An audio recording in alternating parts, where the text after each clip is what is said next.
Brothers, I couldn't speak to you as to spiritual, but as to fleshly, as to babies in Christ.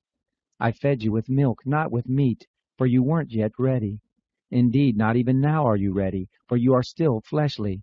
For insofar as there is jealousy, strife, and factions among you, aren't you fleshly, and don't you walk in the ways of men? For when one says, I follow Paul, and another, I follow Apollos, aren't you fleshly? Who then is Apollos, and who is Paul? But servants through whom you believed, and each as the Lord gave to him. I planted, Apollos watered, but God gave the increase. So then neither he who plants is anything, nor he who waters, but God who gives the increase. Now he who plants and he who waters are the same, but each will receive his own reward according to his own labor. For we are God's fellow workers. You are God's farming, God's building.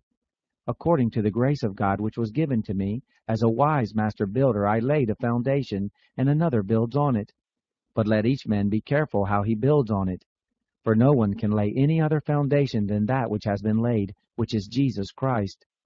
But if anyone builds on the foundation with gold, silver, costly stones, wood, hay, or stubble, each man's work will be revealed. For the day will declare it, because it is revealed in fire, and the fire itself will test what sort of work each man's work is. If any man's work remains which he built on it, he will receive a reward. If any man's work is burned, he will suffer loss, but he himself will be saved, but as through fire. Don't you know that you are a temple of God, and that God's Spirit lives in you? If anyone destroys the temple of God, God will destroy him, for God's temple is holy, which you are. Let no one deceive himself. If anyone thinks that he is wise among you in this world, let him become a fool, that he may become wise. For the wisdom of this world is foolishness with God. For it is written, He has taken the wise in their craftiness. And again, the Lord knows the reasoning of the wise, that it is worthless.